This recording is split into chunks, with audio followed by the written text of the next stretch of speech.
All right, good morning, everyone, and thank you for joining us for our monthly webinar series.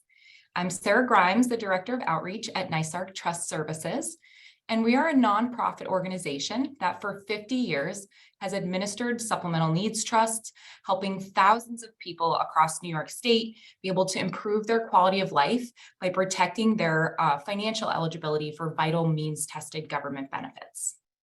Today's topic is about preserving benefits for people with disabilities who are working or who want to work.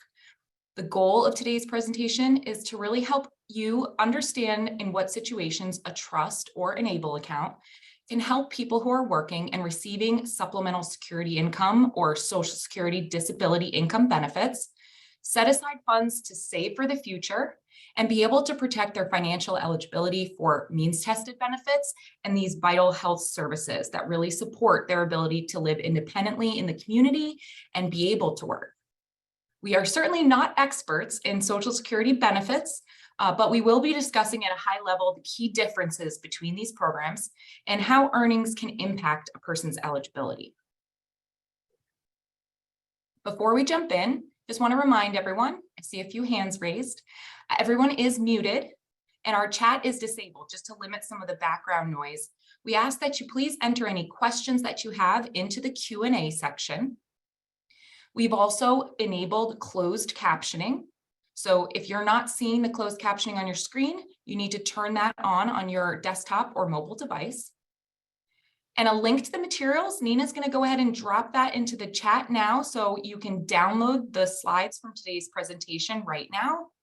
We'll drop it into the chat a few times throughout today's session, just so that if people are joining late, they can grab that link and get the materials. And this link will also go out 24 hours following today's webinar. So you will get the materials emailed to you sometime tomorrow.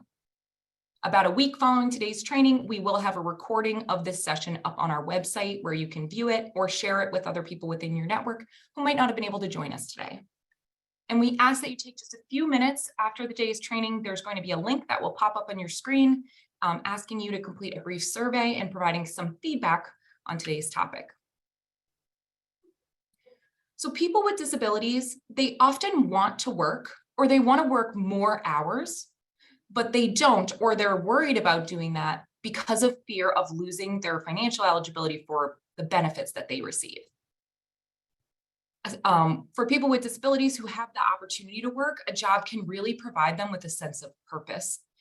As a professional going to work every day, it not only helps us grow personally, it allows us to build professional relationships, and it can also give us a sense of socialization and community, right? We're able to develop some relationships and really start to, acquire some individuals in our life that can really help support us in many different ways.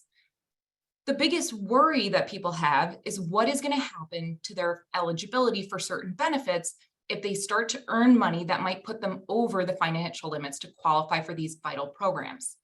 The biggest things they're worried about: what if I'm not successful? What if I'm only able to work a little bit and it doesn't work out? What if my earnings are going to be less than the cash payment I would have gotten from Social Security benefits? And most importantly, if I'm able to earn more, that I'm no longer eligible for those benefits, what will happen to my health care, those vital health benefits that I need to maintain, like Medicare and Medicaid? So to give us just a quick overview of each of these programs, Supplemental Security Income Benefits, or SSI, is a means-tested benefit. A person is eligible for this benefit because they have limited financial resources. It generally means they're not able to work or have not been able to work enough that they could be eligible for the Social Security Disability Program. The individual must be blind, disabled, or over the age of 65. And if they qualify, they would be eligible to receive a cash payment of up to $914 a month in 2023. For an individual who may be a minor and would like to apply for SSI benefits, keep in mind that a minor recipient for SSI, their eligibility would be based on their parents' income or assets. And an individual receiving supplemental security income benefits can never have more than $2,000 in their name Otherwise, it could reduce or make them ineligible for SSI. So they have to have limited income and they can only keep up to $2,000 in their name. Earning income, as well as some sources of unearned income, can reduce the amount of money they receive from SSI. So examples of that would be wages. If someone is working, that can impact what they get from SSI on a monthly basis. And what's really important about supplemental security income, and generally something that a lot of people who receive SSI are most concerned about, is maintaining their eligibility for the Medicaid benefit. SSI is a gateway to getting eligibility for Medicaid health services because just $1 of SSI is going to automatically qualify someone to receive Medicaid. Medicaid provides a whole host of health benefits and support services, particularly for individuals who may be receiving OPWDD services, Department of Health, or Office for Mental Health. And it also provides assistance with long-term care services, which could be hiring a personal care aide to come in and help you around your apartment and do things for you that you may not be able to do, so that it can support your ability to live independently and go to work every day. To be eligible for Medicaid, this is also a means-tested benefit. You can only have a certain amount of income and assets in your name to be eligible for this program. And if you're eligible for SSI, your income and asset limits are going to be based on your SSI. You cannot have up to $30,000 in assets if you receive SSI and Medicaid. If you receive SSI and Medicaid, you're going to be subject to that SSI $2,000 resource limit. And for people who want to work and may have higher income, they're able to access the Medicaid buy-in program, which is particularly designed for people who want to work. It allows you to keep more income on a monthly basis, up to 250% of the federal poverty level. So higher than what a standard Medicaid recipient would be able to keep. They have the same asset limits as of 2023, so you can keep up to $30,000 in assets.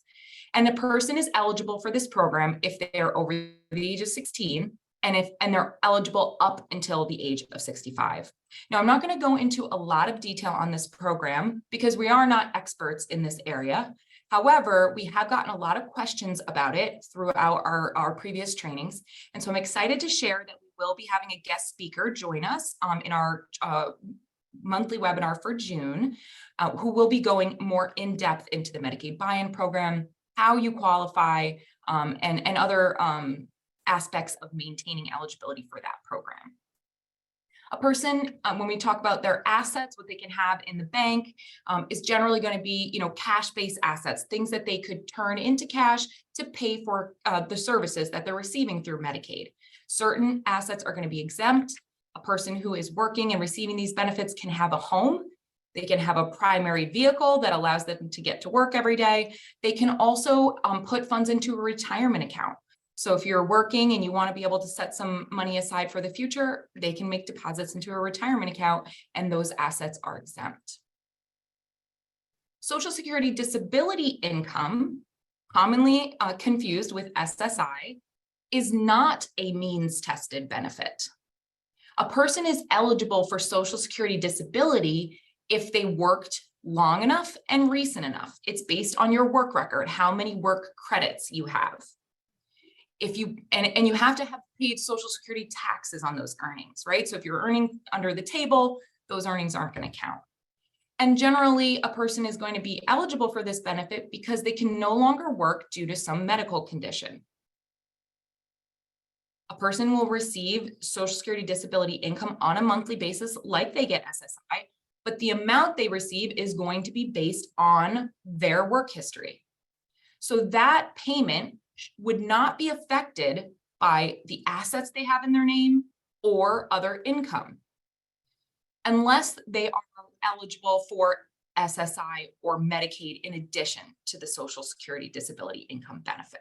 So if someone's on SSDI and receiving Medicaid services, the income or assets are not going to affect their SSDI, but they do need to meet those Medicaid income and resource limits. In some cases, a person could be dual eligible for SSDI and SSI benefits, And even just $1 of SSI is going to make you subject to those SSI income resource limits. But SSDI generally is not means tested. And after 2 years, another wonderful benefit to this program is after 2 years, person receiving SSDI can become eligible for Medicare benefits. Something that you normally don't get access to until you're over the age of 65. And so it is important also to note that because this is a Social Security program, when someone who's receiving SSDI reaches full retirement age, that benefit will switch over to Social Security retirement. Medicare benefits are going to be is a federal health insurance benefit. This is vitally important to someone who may no longer be able to work and be getting insurance coverage through their employer. Medicare will be able to provide health benefits that will cover doctor's visits, hospitalizations, prescriptions costs, again, generally for people over the age of 65, but if you're under 65 with certain disabilities, you can be eligible for this benefit. And it doesn't cover all medical expenses. So again, for some individuals, they may benefit from also being applying for Medicaid, because the dual eligibility of Medicare and Medicaid is going to help cover more medical expenses, reduce costs of prescription costs and copays, and also provide them that long-term care benefit. If someone needs a home health aide to come in and assist them at home, Medicaid is going to be the benefit that can provide that service. That is not something that Medicare will provide for any sort of long-term period of time. So again, to recap, we have means-tested benefits. These are the benefits that are based on income and asset limitations. For SSI, this is generally intended to pay for your food and shelter. And if you're earning income, it can reduce what you're getting from SSI. Also, in-kind payments towards food and shelter can reduce your SSI benefit. And when you're working, your earnings will be subject to substantial gainful activity limits, and we'll go into this in more detail in a little bit, but this means that if you earn enough to be considered substantially gainfully employed, it can impact your SSI eligibility.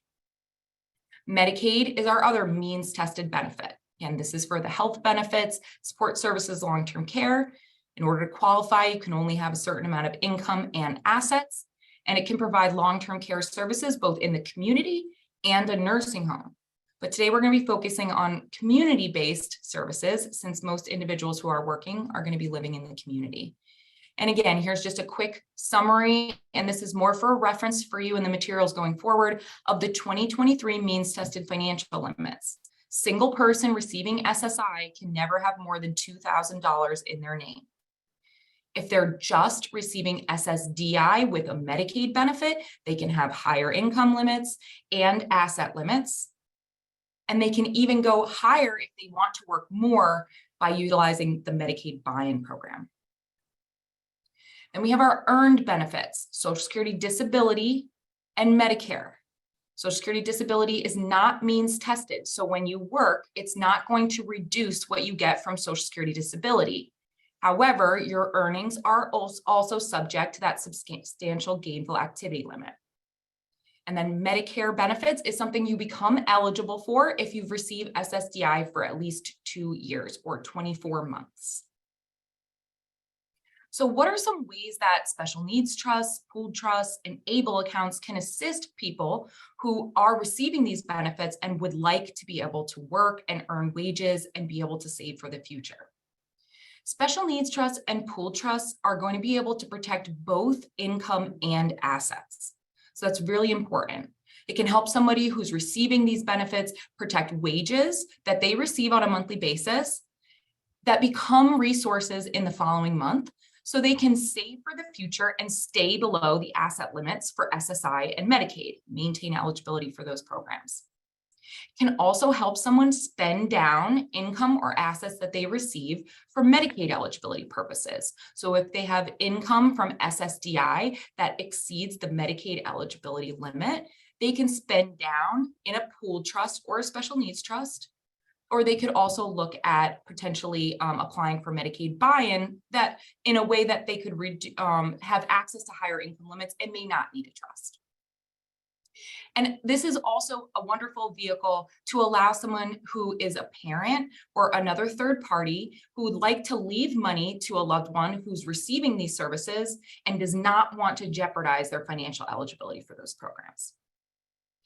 ABLE accounts can also assist by helping you protect excess resources. Now, again, you can't spend down income in an ABLE account, but you can take wages that become a resource in the following month, and you can deposit those into an ABLE account to stay below the Medicaid or SSI asset limits. You can only put up to $17,000 a year in an ABLE account for 2023. And for someone who's receiving SSI, the balance of their account cannot exceed $100,000. Once it exceeds $100,000, that is going to impact a person's eligibility for SSI.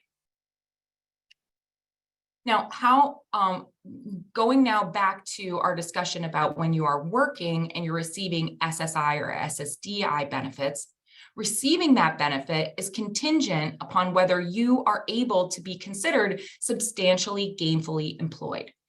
And in 2023, the earning levels that the Social Security Administration considers to be substantially gainfully employed is $1,470 a month for a person with a disability, and slightly higher if the person is considered blind. Now, this is an important concept because when you are working and receiving SSDI or SSI, and we'll go into this in more detail in our examples, when you're on SSI, those earnings can reduce what you receive from SSI. They cannot reduce what you receive from SSDI, but once you have generated earnings that exceed that level, you may no longer be eligible for those benefits. So let's talk about that a little bit more and go into some detail here. Now, again, we are not experts on these benefits or how to calculate the reductions that SSI will do on a monthly basis when someone is working. So we've included some references here to resources on the Social Security Administration website and some work incentives that are specific to New York State that we encourage you guys to look into. When someone is receiving SSI and they're earning wages from working, the first $65 of earned income is not going to count. There's also a $20 disregard that's generally not going to count either. So first $85 or so is generally not going to affect their SSI payment. But each dollar that they earn above that will be reduced $1 for every $2 earned. So about 50% of those earnings are going to cause a reduction in what they get from SSI each month. So again, going back to the maximum benefit is $914 for 2023. So those earnings would deduct off that $914 and they'd receive a little bit less from SSI, but they're now earning wages that are going to help to make up for that and then also give them a little bit more than they would have received if they were just getting the SSI benefit. Now, a couple of things to keep in mind, there's certain income that may be excluded, and there's also deductions that people can be eligible for. So if you have, for example, work-related expenses, paying for a job coach, paying for transportation to get to work, special accommodations or equipment that you may need in order to work, those are examples of things that you could deduct as costs out of your earnings so that it won't impact your SSI payment. Beyond that, the big thing that we hear from people who are receiving SSI is that what they're most concerned about is losing the Medicaid coverage. I'm fine if I work enough that I no longer need that I no longer receive a cash payment from SSI, but what is it going to do to my Medicaid? I really need my Medicaid services. So it's important for people to know that there are a variety of work incentives, federal work incentives that New York State has adopted. And it depends on what state you're in, whether your state has chosen to adopt these incentives. And so I included a link here where you can look into this in more detail, but essentially it allows someone who's receiving SSI to continue to receive Medicaid coverage despite these earnings. So again, want everyone to feel comfortable that they can go out and work. They can experiment with employment. They can work part-time and still receive these benefits. Okay. And if they are to work to a point that they are no longer eligible for the SSI payment, keep in mind that you have 5 years where you can still restart these benefits without having to reapply. And again, you always want to be staying in communication with the Social Security Administration. If you start or stop working, you really want to be working with them and keeping them informed. They'll be able to help guide you through some of these, different options. And you also will just want to be sure you're reporting things to them immediately so that it doesn't impact your eligibility down the road. And just a quick, again, definition of one of these very important federal work incentives. Big question everybody has, will I lose my Medicaid coverage if I earn enough money that I'm going to stop my SSI payments? Under this particular work incentive, Medicaid coverage will continue for someone who's receiving SSI and working when their earnings are too high, but the person will still be subject to the SSI income and resource limits. So keep that in mind. You'll no longer be getting a payment from SSI because you're now earning enough money that you're not eligible for a cash payment, but you can maintain that Medicaid eligibility under this incentive, and you would be still subject to the SSI resource limit of $2,000. Again, there's a wonderful benefit development toolkit here with high-level overviews of each of these work incentives, as well as more information about what types of work-related deductions. There's also other programs for people who are trying to seek self-support, and that offer a variety of options for people who want to work and be able to get off the SSI benefit. What happens if I earn more when I'm on SSDI? Okay, so again, we're talking about SSDI, not the means tested benefit, the earned benefit. I worked throughout my lifetime. I was disabled, whether it was outside of work or at work. I'm now no longer able to work my old position, but I want to go back to work. I do want to have some job. I would like to be able to have a little bit of extra earnings, and I want to be able to go out and be a part of my community. So wages are not going to reduce what you get from your SSDI payment. You're eligible for your SSDI payment, and then you can work on top of that, which means that your income could at some point exceed Medicaid eligibility, right? And this is going to be based on your earnings or profit if you're self-employed, and earnings or profit that exceed the substantial gainful activity limit, which, going back to that previous slide, was a little over $1,400 a month, could terminate your SSDI benefits. Now, keep in mind that and I say may, because there are a number of protections that allow someone to kind of trial out working. You have to be substantially gainfully employed for a specific period of time before these wages and earnings start to actually count against you. Just like the SSI, you can deduct work-related expenses. There's protections like the trial work period where you're just attempting to work, then your extended period of eligibility. Again, we're not experts on these benefits. We encourage you to look into these things in more detail. And there is, of course, similar to SSI, an expedited reinstatement of benefits if you are looking to get back on SSDI within 5 years of trying to work. So again, even if you're unsuccessful, there are ways to continue to maintain these benefits. Again, just like SSI, make sure you're informing Social Security Administration immediately if you start or stop working. If you do not inform them, it's possible that you may owe back paid Social Security, and that's going to be a big chunk of money that you may need to pay back to the Social Security Administration. So always be staying in communication with them about your work status, because delaying, they will eventually find out, and then it causes bigger problems for people down the road. If you are to work to a point that you're no longer eligible for the SSDI benefits, the big concern people have is, what about my health services? Great, I'm now able to work and go back to work and become substantially gainfully employed so that I no longer need my Social Security disability benefit. But what about my Medicare? What about my Medicaid? I still need that. So Medicare, keep in mind, if you still meet the definition of being disabled, you can extend your Medicare coverage. And a person can maintain their Medicaid eligibility either by applying for the Medicaid buy-in program, which is going to give them access to higher income limits, or utilizing the Medicaid spend down program, where they're either paying their excess income to the county every month or putting it towards medical bills, or depositing that money into a program like a pooled trust, where they're able to maintain their eligibility for Medicaid and use that money for living expenses and things that are going to support their ability to be employed and live in the community. Now we're going to go through a couple of examples here before we dive into more details on each of the tools that we've been talking about that can help protect a person's eligibility for these services.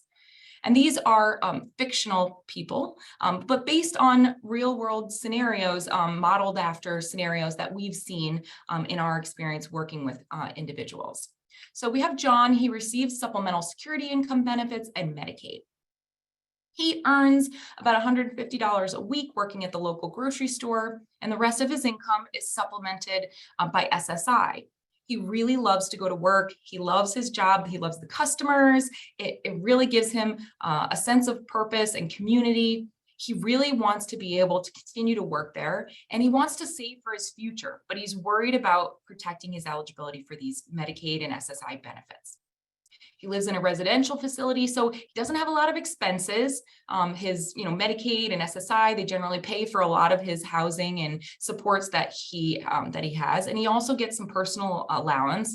So every month he has to spend down money so he can keep his bank account below the $2,000 limit. This is a common thing that we see. He also received a big bonus from work at Christmas time, and he's really concerned that it's going to kick him off his benefits. So how can we help John? First, we're going to look at, can we spend the money?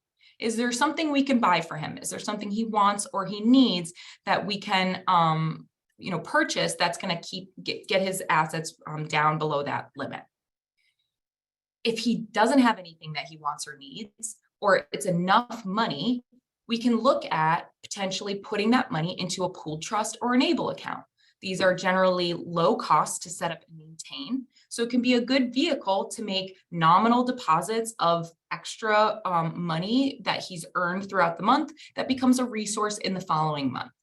And because he's getting that bonus check, that can be a nice lump sum that can help get him started in opening up one of those accounts and cover the cost, making that worth it. And if at any point in the future, he's able to earn enough income that he is considered substantially gainfully employed, the big concern is then his Medicaid eligibility, right? He really can't lose his Medicaid coverage. If he loses Medicaid, that's something that pays for his support services that he gets and his residential program. So Medicaid coverage is very important to John. So again, going back to the options we have, certainly, again, there's work-related deductions that he might be able to deduct so he doesn't lose the SSI benefit. But if he does become substantially gainfully employed, he can either continue his Medicaid coverage under one of the work incentives, and he'll still be subject to the $2,000 resource limit for SSI. Or if his earnings get really high, and he'd really like to get off of that SSI asset limit, he could look at the Medicaid buy-in program, or even use a pooled trust to spend down that income on a monthly basis and no longer be SSI eligible and just receive Medicaid services. Lisa receives Social Security disability. So again, not SSI, this is the earned benefit, Medicare, because she's been receiving it for a few years, and she gets Medicaid services with a spend down. So each month, her Social Security disability check is over the income limit for Medicaid eligibility, so she deposits that income into a pooled trust. She wants to try to start working again. She's been working part-time at a dentist office, and it's going pretty well. They've offered her a full-time position. She wants to take the promotion, but her income could exceed that substantial gainful activity limit, and she's concerned about losing her benefit and her health coverage. So how can we help Lisa?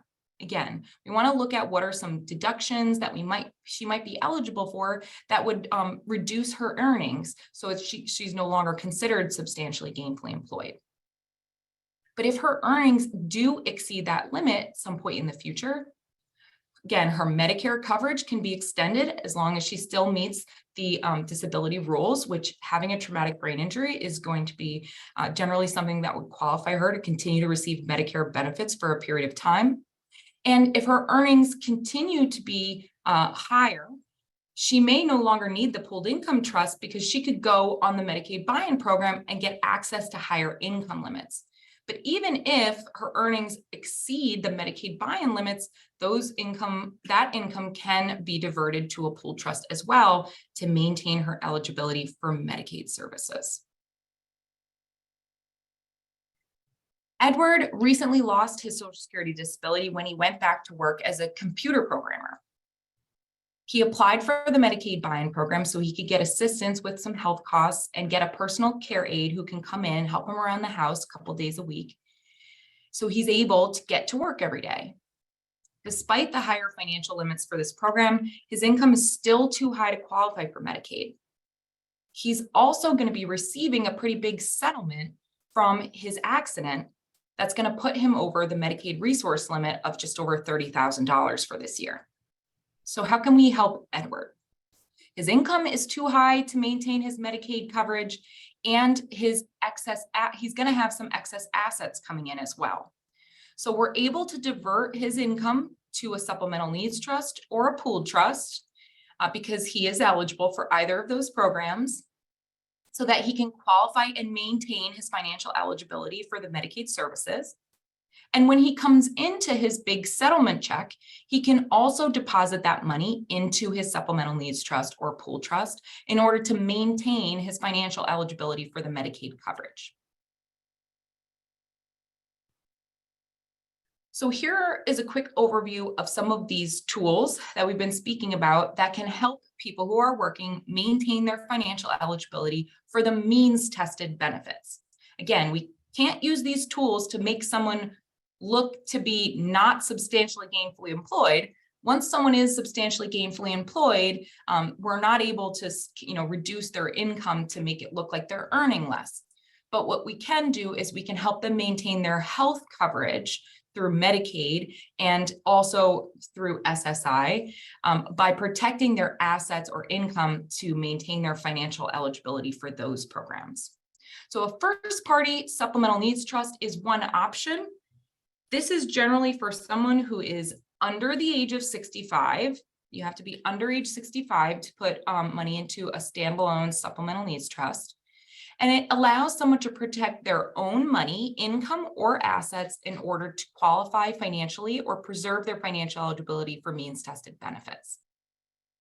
It's generally funded with things like excess funds from wages that become resources in the next month.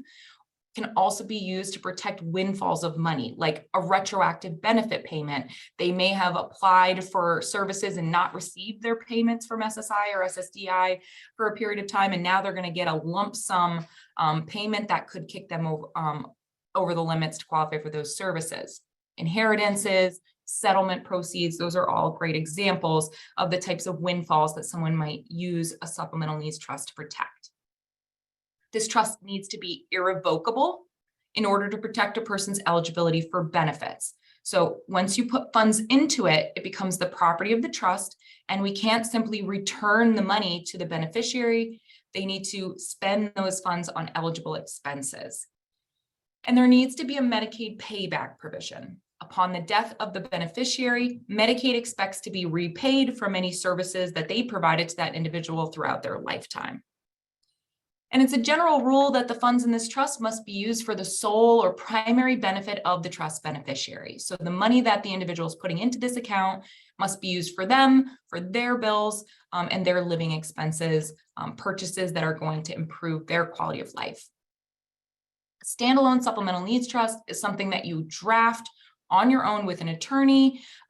You'll be able to develop within that document your own flexible terms, and you also have the ability to be in control of your investment strategy and who you select as the trustee to manage that account, as well as who's going to be the successor trustee if that individual or professional that you appoint is no longer able to serve in the future.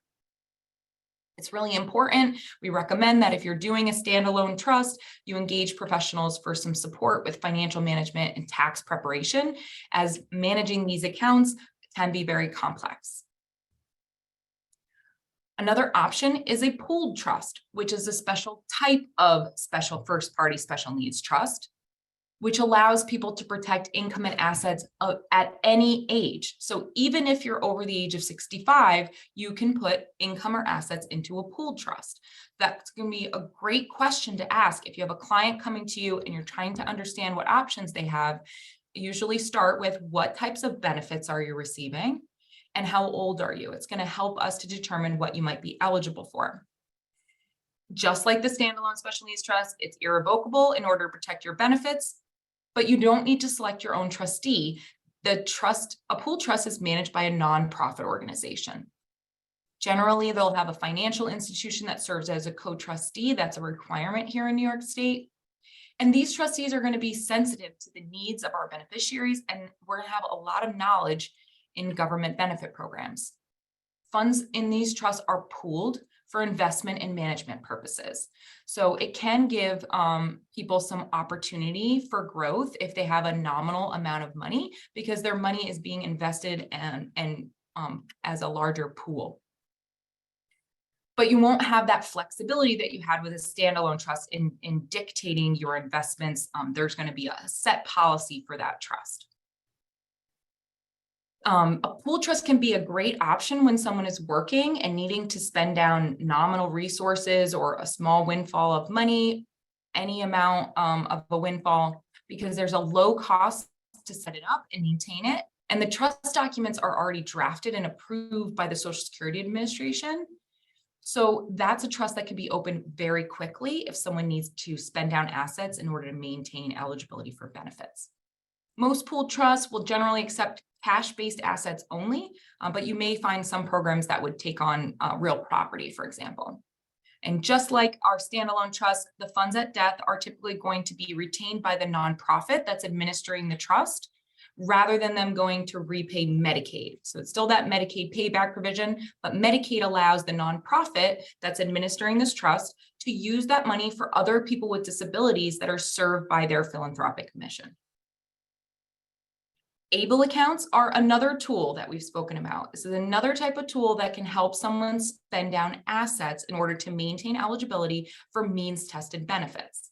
It allows people who are working and earning wages to save money for future expenses, particularly things that are disability related, and that will improve that person's quality of life. In order to put money into an ABLE account, a person does need to be disabled prior to age 26. And these accounts are not managed by a trustee like a special needs trust. The individual is going to have direct access to that money, and they're going to be responsible for managing that account and reporting on the use of money in that account. Or they can also appoint a designated rep to assist them with that. So again, when we're talking about this is a program that's generally going to be a good fit for somebody that can maintain some level of financial independence, and someone that you would be comfortable having direct access to money in their bank account, someone that's going to be able to keep track of receipts and hold on to information about how they used the funds in the account in case they need to report that if they're audited in the future. A person can only have one ABLE account, whereas special needs trust, a person can have many different special needs trusts. They can have a first party pooled trust. They could also have a standalone trust that was open before they were 65. And they can even have a special needs trust that was created by their parents and funded with money from a third party.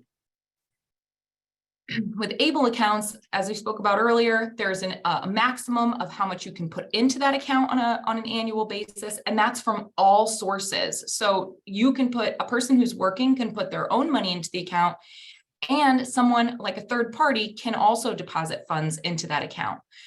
Any deposits into that account are going to count towards that annual contribution limit. And a person receiving SSI is going to potentially see a reduction in SSI if the balance of that account exceeds $100,000. There's a lot of benefits to using an ABLE account and really to using any and all of these tools that you may be eligible for to maximize the funds that you can have available to you, and give the individuals that we serve the flexibility to have as much money available to them, and have some direct access to funds so they can go out into the community, buy gas so they can get to work every day. Funds in an ABLE account do grow tax-free, which is an advantage of the ABLE accounts. But it is important to note that both first-party money and third-party money that's in an ABLE account upon the death of the individual account holder will be subject to that Medicaid payback provision. So with a special needs trust, generally it's just when it's the person's own money. With an ABLE account, it doesn't matter whose money it is, whatever is in that account will be subject to that Medicaid payback for the period of time that they were utilizing that ABLE account.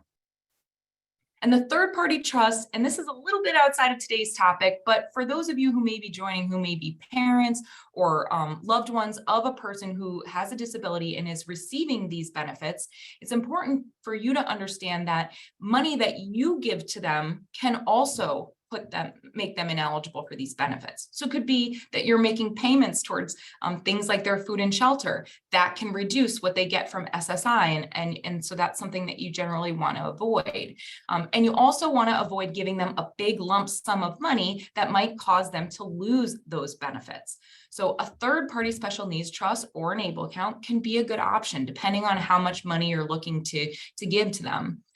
It's funded with someone else's money, not the person who's receiving these services. So it does not require a Medicaid payback.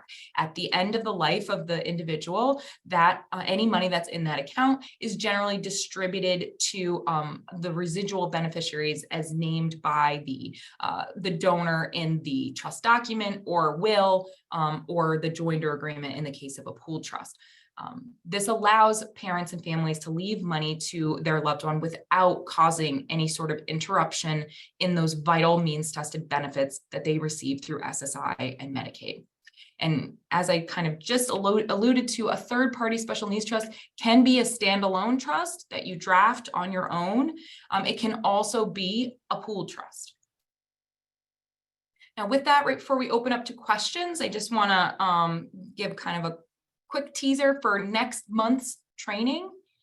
We're very excited. Our next training in our monthly webinar series will be hosted on Thursday, May 18th from 11 to 12. There's a link here to register for that training. It's also available on our website.